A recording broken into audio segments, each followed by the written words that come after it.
마지막 계명입니다. 그런데 마지막 계명인데 겹치는 것 같아요. 왜냐하면 탐내지 말라라는 계명은 우선 큰 취지로 볼 때는 도둑질하지 말라에서 다 내용 나왔던 거 아닙니까라고 생각될 수 있죠. 그런데 그거랑 명백히 갈리는 부분이 있습니다. 그래서 중복되는 것이 아니라 맨 마지막 계명답게 단순한 탐심을 다루는 것 이상으로 우리가 얼마나 거대한 하나님의 손길을 봐야 되고 또 신앙인의 갖춰야 될 기본적인 요소에 대해서 다루고 있는지 모릅니다. 그래서 오늘 우리가 그 부분을 살펴보도록 하겠는데 그 부분을 살펴볼 수 있는데 좀 도움이 되는 말귀가 있어가지고 하나 여러분에게 소개해드리자면 지난 수요일에 김영석 선교사님이라고 아프리카 차드를에서 선교 사역하시는 선교사님 부모기도에 왔다 가셨는데 너무 또 큰 은혜를 주셨어요.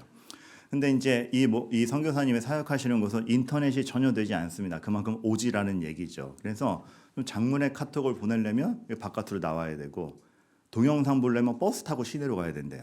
그런 와중이니까 굉장히 어려움이 많겠죠. 그래서 제가 선교사님 이거 참 여러 개 불편하셔서 어떡합니까? 라고 딱 얘기를 했더니 식사 중에 그 말씀을 딱 드렸더니 선교사님 문득 하시는 얘기가 목사님 제가 인터넷도 안 되고 카톡도 맘대로 할 수 없고 동영상은 보는 건 꿈도 못 꾸고 시내에 버스 타고 가야 동영상 볼 수 있고 이런 걸 얘기하면 사람들의 반응이 한결같은데 그 마음이 제 뼈를 때렸습니다. 너무 쉽게 자기가 더 행복할 거라 생각해요 라고 얘기하는 겁니다.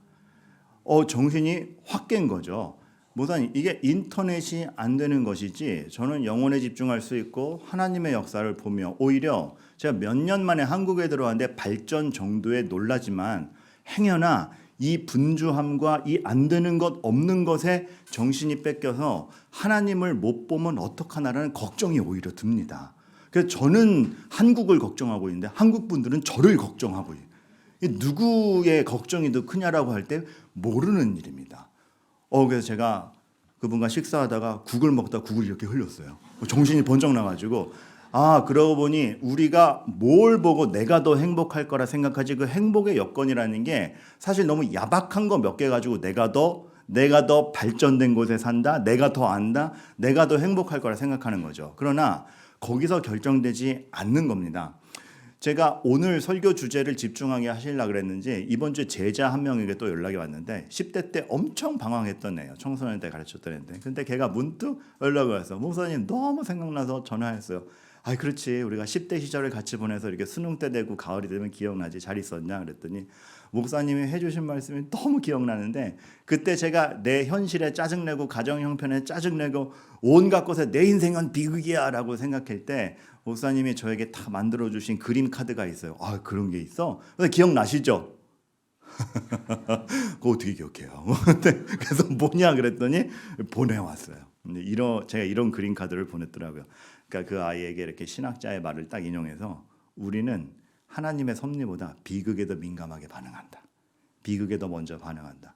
하나님이 무엇을 해가시느냐를 생각하기 전에 우리에게 딱 맞닥뜨리는 싫은 것, 짜증나는 것 그래서 비극이라 결론 내리고 거기서 우리 삶을 결정해버리는 것에 훨씬 민감하다라는 거죠.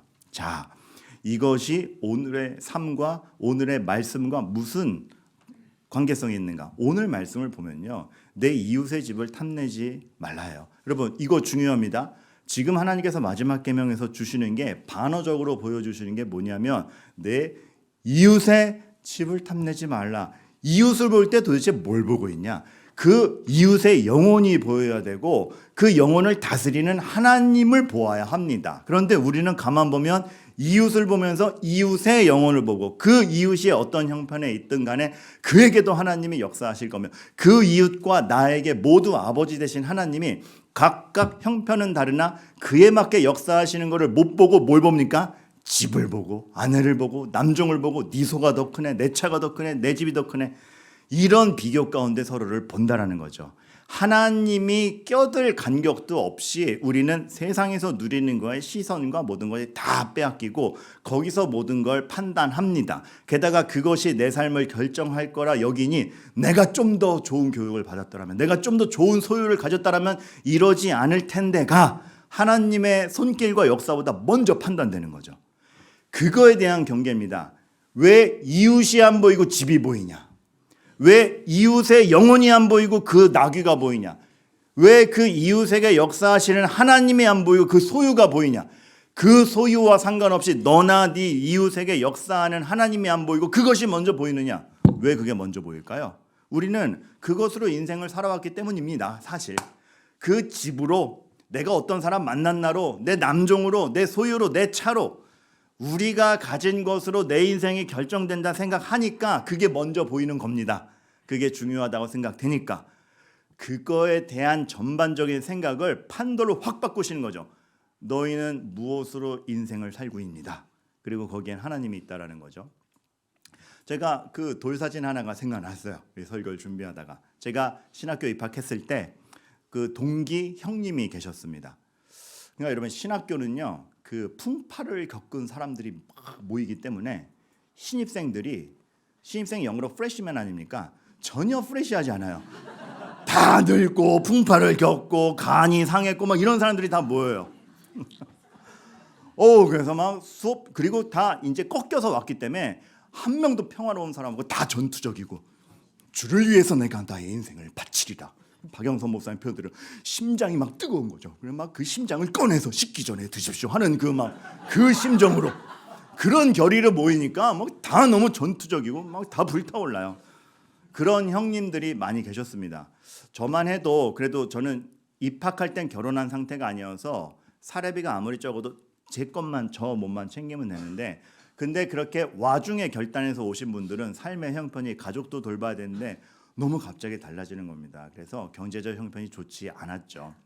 그런데 그 와중에 늦게 오셨는데 아이가 늦게 생겨서 신학교 1학년 때 이제 내 와이프 임신했어 막 기뻐하시던 38살 형님이 계셨어요. 그리고 그 형님이 38인가 9에 아기를 낳은 거예요. 2학년 때 아기를 낳는데 아이고 돌사진 찍을 돈이 없는 거예요.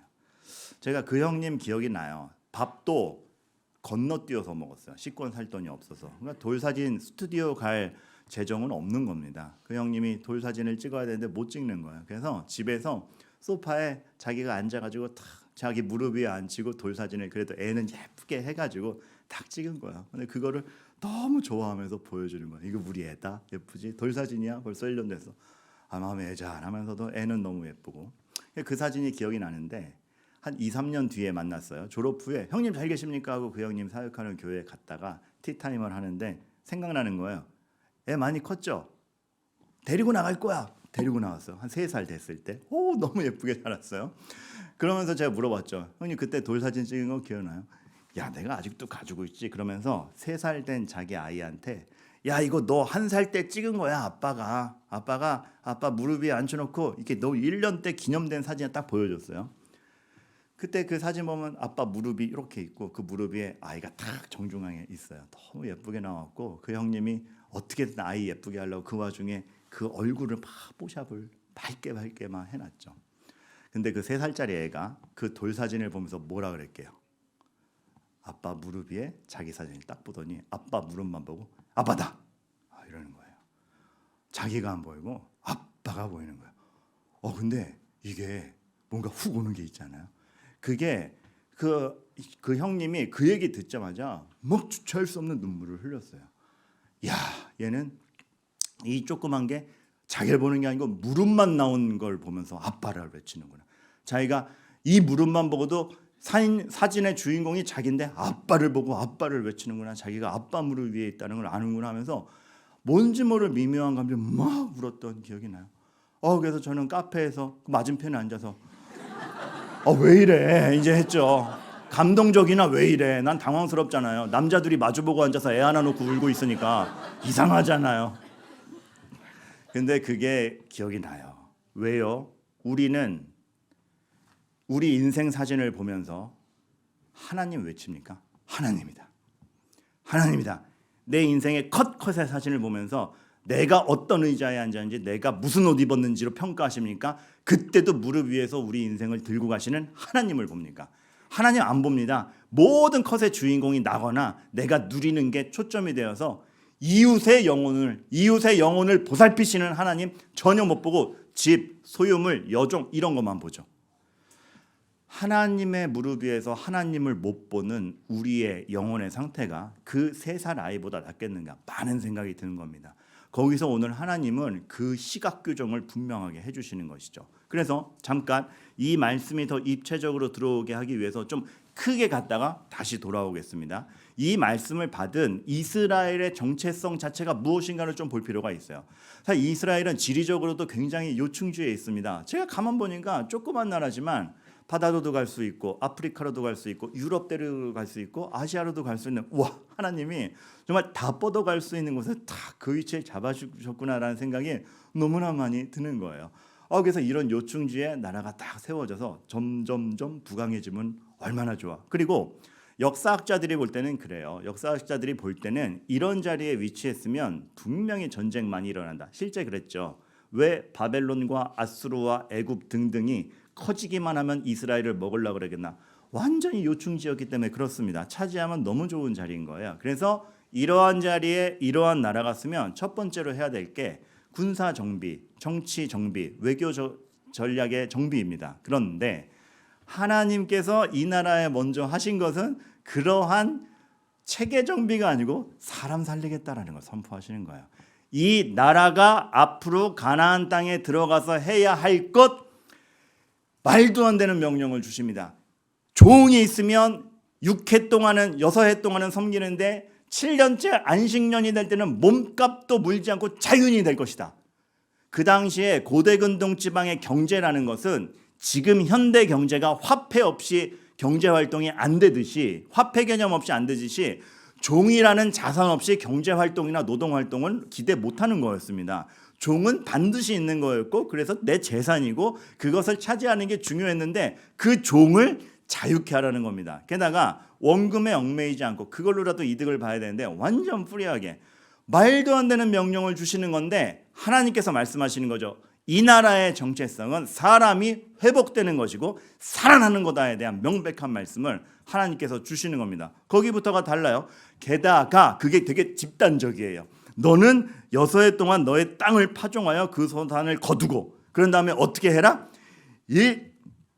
너는 6해 동안 너의 땅에 파종하여 그 소산을 누르고. 왜 2번 읽었냐면 잘못 눌렀어요.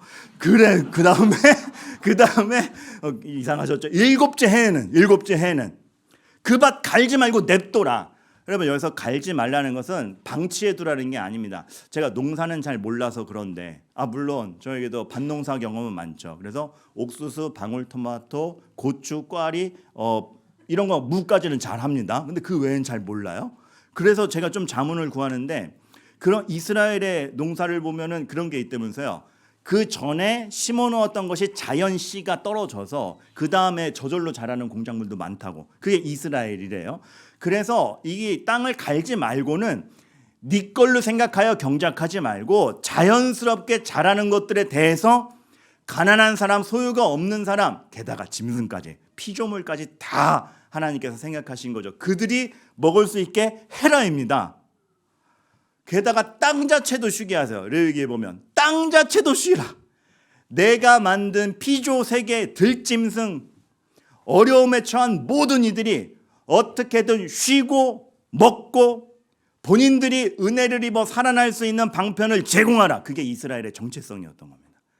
군사 전략보다도 외교 전략보다도 십계명을 선포한 출애굽기 21장부터 하나님이 이 나라의 체계와 정체성은 누구를 살리는 애로 잡아갑니다. 군대, 정치, 외교가 아니라, 이걸로써 방어함이 아니라. 그러니까 이스라엘에게는 정말로 이전에 없던 가치를 본인들이 구현해야 되는 게 그 나라의 정체성이요 숙제였고, 그것의 지향점은 어떻게 사람을 살려내느냐였습니다.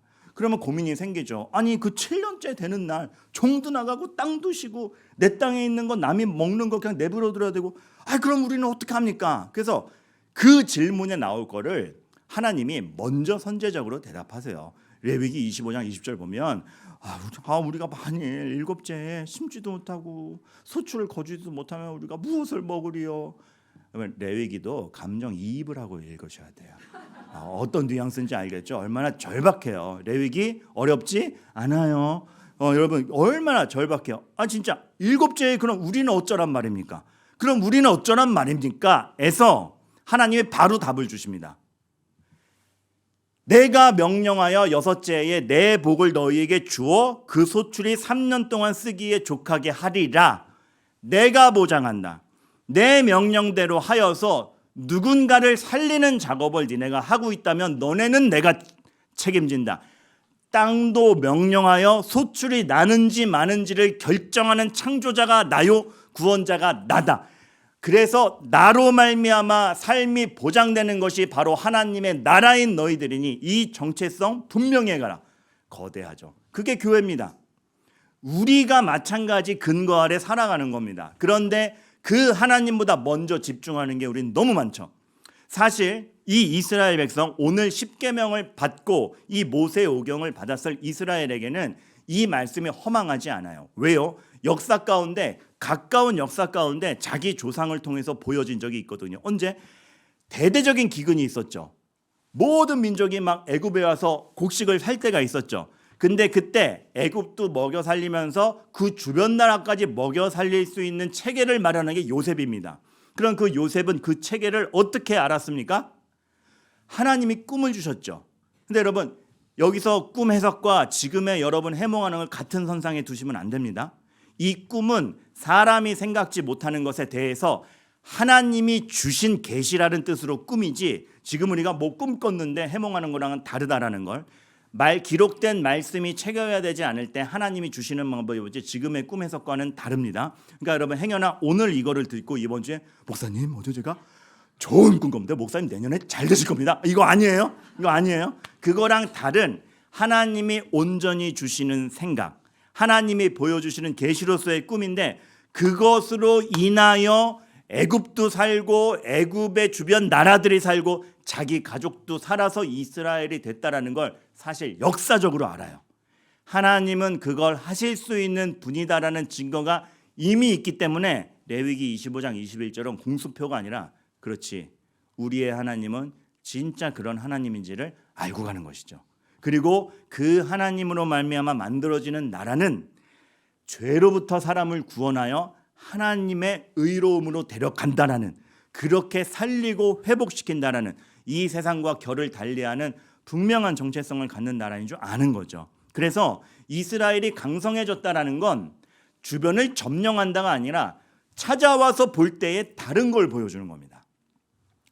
그거에 대한 강력한 예시가 누구 있습니까? 룻과 스바 여왕. 룻이 이방 여인으로서 시어머니 따라 왔는데 다른 겁니다. 남의 땅에 가서 벌어먹을 수가 있네.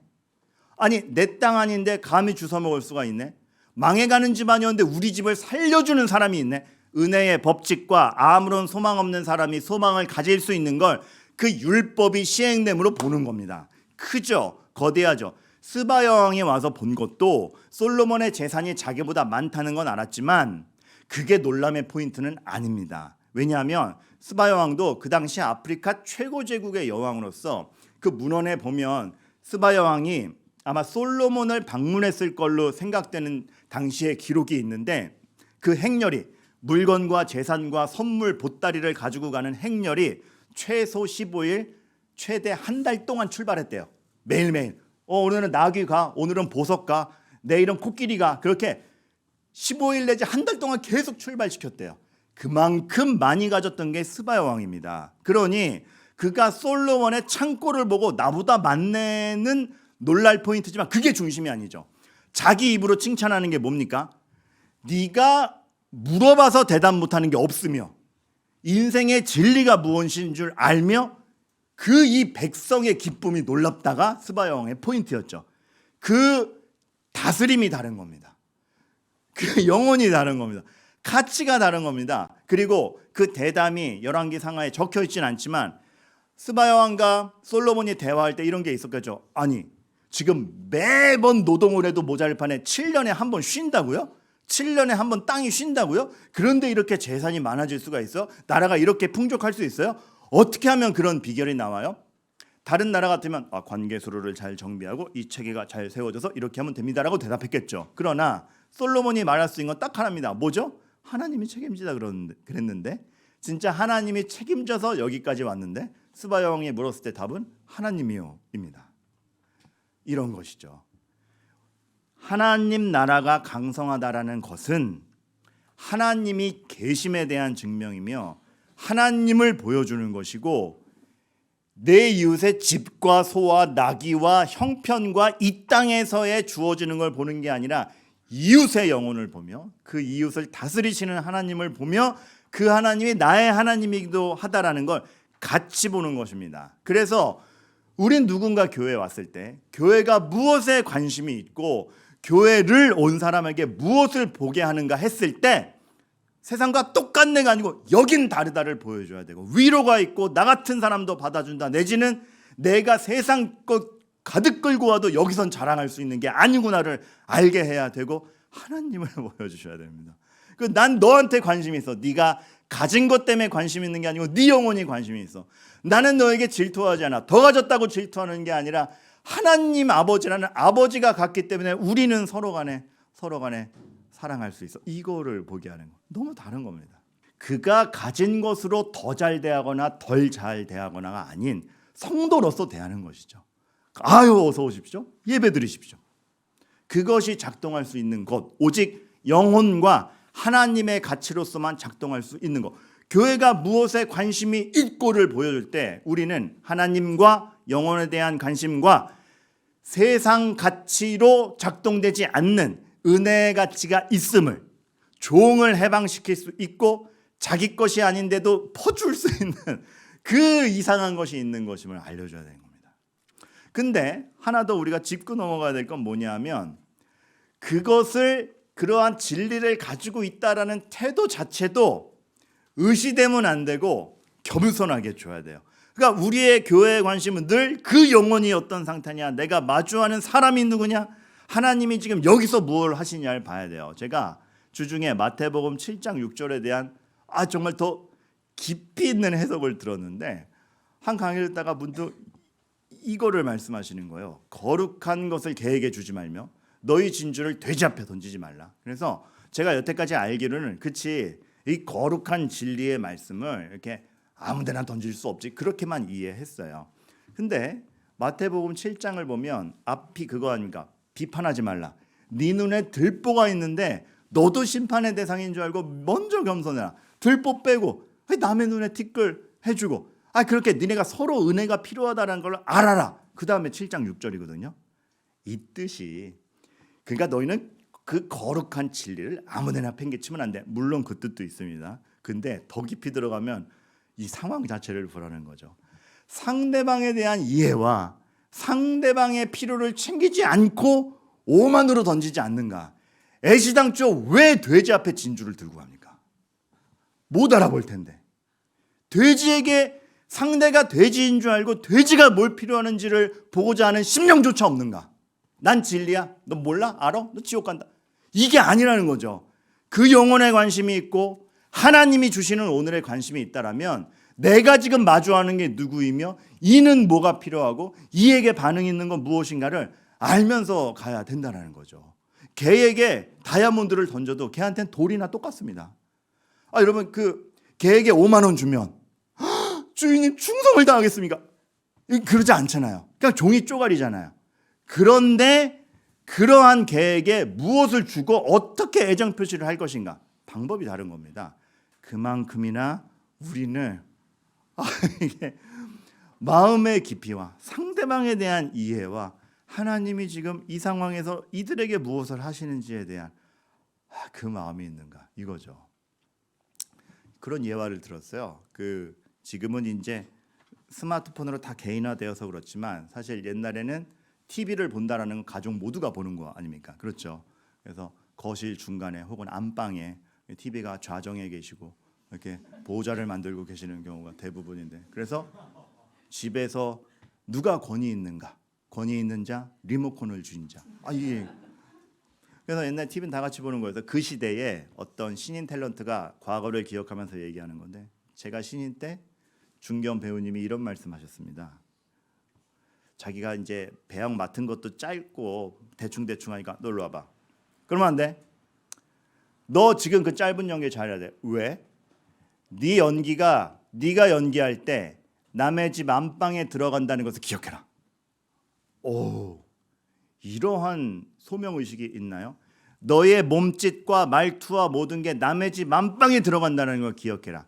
여러분, 탤런트로서의 소명의식도 이렇게 가면 굉장히 격이 써집니다. 하물며 하나님의 복음 갖고 그것으로 세상에 들어가는 우리는 얼마나 더 신중하며 얼마나 더 초점을 바로 맞추고 우리로 말미암아 하나님이 보여지게끔 우리가 네 영혼에 관심이 있는 거지 똑같이 남들과 같이 뭘 가졌냐 안 가졌냐에 관심이 있지 않다는 것을, 그리고 삶 자체도 하나님에게 달려있음을 보여주는 게 얼마나 중요합니까?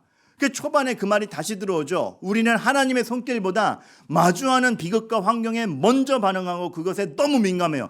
그러다 보니 이웃이 아니고 영혼이 아니고 하나님이 아니고 집 안에 남종 여종 소 나귀 소유. 암기하세요. 집 안에 남종 여종 소 나귀 소유. 그게 우리의 삶을 표출한다고 생각하기 때문입니다. 여러분, 사람이 언제 화낼까요? 뭐 화내는 포인트가 굉장히 많지만 우리는 승부수라고 생각하는 것에 타격을 입으면 불과 같이 화를 냅니다. 그래서 재산을 잃으면 그렇게 분노가 일어나고 살집이 없어지면 당황하죠. 그것에 책임 없이 살라는 것이 아니라 그게 주 포인트가 되면 안 됩니다. 저는 생각보다 자비로워요. 그래서 말이 웃기지만 생각보다 자비로워요. 그래서 제 딸이 실수하는 것에 되게 관대해요. 아직도 기억나는 게 식탁에서 딸이랑 먹고 있었는데 우유를 마시다가 쏟았어요. 그냥 가득 따라놨는데 가득 따른 채 쏟았어요. 활칵 쏟았어요. 그래서 그 우유가 쫙 번져나가고 식탁과 그 유리 사이로 쫙 스며들어가는 그 풍성한 야! 하지 않았어요. 야! 이제 팔에 힘이 생겨서 우유컵을 넘어뜨릴 정도가 됐구나 하면서 그냥 닦아줬어요. 화내지 않아요? 얘가 어릴 때 제 핸드폰 갖다가 어릴 때는 뚝 떨어뜨릴 수 있잖아요. 핸드폰이 쿵 떨어져요. 야! 액정 깨지지 않아요. 아이고, 아직 손에 힘이 없어서 떨어뜨리는구나. 좀 화내지 않았어요. 새 거 사달라 그래야지. 화내지 않았어요. 근데 뭐가 있냐면, 근데 여러분 이게 뭐냐면 제 10년치 설교와 레크레이션 자료가 들어있는 겁니다. 10년치 꼬박꼬박 모아둔 거예요. 제가 사실 이제 20년째 접어들지만 첫 번째 10년 동안 담아뒀던 걸 떨어뜨려서 깨져가지고 10년치를 날려먹은 기억이 있거든요. 그래서 이거를 얼마나 보아와 같이, 혹시 저에게 앙심이 있는 분은 이거 부셔버리면 됩니다. 그러면은 정말 제대로 복수하시는 거예요. 근데 이거 집에 이렇게 놔뒀었는데 하일가 잡고 하다가 빡 했어요. 야! 했어요. 그때 제가 알았죠. 난 관대한 사람이 아니라 내가 중요하다고 생각하는 거에 타격을 입으면 언제든지 화낼 준비가 되어 있는 사람이구나. 그러면서 생각하는 거죠. 내가 중요하고 내 승부수라고 생각하는 것을 움켜잡고 놀 줄 모르는 게 우리입니다. 늘 하나님보다 이게 더 커요. 그런 것들이 본인에게 하나씩 있을 거라 생각이 됩니다. 하나님이 그거 아니라는 거죠. 그래서 하나님이 아브라함에게 하신 게 굉장히 아들을 주기 전까지 주옥 같은 작업을 하시는데, 창세기 15장을 보면 시간은 많이 지났는데 아직 기어 물을 자도 없고 물려줄 자도 없고, 전쟁 치르고 왔는데 이게 남의 땅에 와가지고 혼자 외롭게 싸우는데 1차전은 이겼지만 얘네들 복수하러 오면 어떻게, 불안했을 때가 창세기 15장인데 그때 하나님이 아브라함에게 나타나셔서 하는 것이, 너한테 그런 불안해하니까 군대 줄게, 너 불안해하니까 빨리 땅 물려받을 아들 줄게라고 하지 않습니다. 15장 1절, 내가 너의 방패요 내가 너의 상급이다라고 말씀하세요. 본인이 손에 쥐어주는 집 안에 남종 여종 소 나귀 소유, 그게 아니라 하나님을 쥐어주시는 연습을 먼저 하십니다. 이거 우리 익숙치 않아요. 제가 생일 파티 예화 들어드린 적이 있죠. 제 초등학교 때 생일 파티 초대했는데 친한 친구 하나가 선물 안 사왔다 그랬죠. 그래서 걔한테 물었죠. 너 왜 안 사왔어? 내가 네 선물이야. 짜증나죠. 하나님이 군대 안 주고 자식 안 주고 내가 네 방패야. 사람은 그거에 익숙치 않아요. 그런데 하나님은 그게 진짜라고 말씀하시는 겁니다. 사실 저도 지금 반추해 보면 그래요. 그때 받은 선물들은 어디 있는지 몰라요. 다 시기가 지나면 버렸는데 친구는 남아요. 그렇죠? 똑같은 원리입니다. 원리상으로 똑같아요. 하나님이 진짜가 무엇인지를 보여주는 작업을 하는 겁니다. 이웃을 봐야 돼요. 그 영혼을 봐야 되고 영혼을 다스리시는 하나님을 봐야 되는 겁니다. 그런데 그거를 보게 하는 거를 방해하는 게 너무나 많아요. 사실 그 10월 마지막 날은 종교개혁 기념일이기도 합니다. 근데 종교개혁이라는 거 어렵게 생각하실 게 아닌 게 포인트는 똑같아요. 오늘 설교 주제랑. 제가 종교개혁 여러분들 누구를 통해서 먼저 시작됐다고 배우셨어요? 루터, 마틴 루터. 마틴 루터가 정말 그 당시에 홀로 외롭게 성경 말씀을 근거로 한 그 명백한 교리적인 체계와 신학적 지식을 가지고 전체 천주교에 맞서 싸웠어요. 그래서 당대의 천재들과 논쟁하는데도 밀리지 않습니다. 그래서 그 루터가 쓴 글들을 쫙 읽어보면 그를 추종해서 오는 사람이 얼마나 많은지 몰라요. 그래서 어떻게 이런 교리를 알아내셨습니까? 어떻게 신학적 논제를 이렇게 잘 정리하실 수 있습니까? 막 물어요. 근데 어느 식당에서 있었던 일화가 딱 적혀 있는데 그때도 많은 사람들이 와서 막 루터 목사님 너무 존경스러워요. 너무 똑똑하세요. 너무 선생님이 만들어주신 이 교리체계 때문에 이 신학적 책 때문에 제가 유익을 많이 얻어요. 근데 그때 중요한 말 한마디를 딱 합니다. 내가 그냥 교리 싸움한 것 같으냐? 내가 그냥 교리 싸움하는 것 같으냐?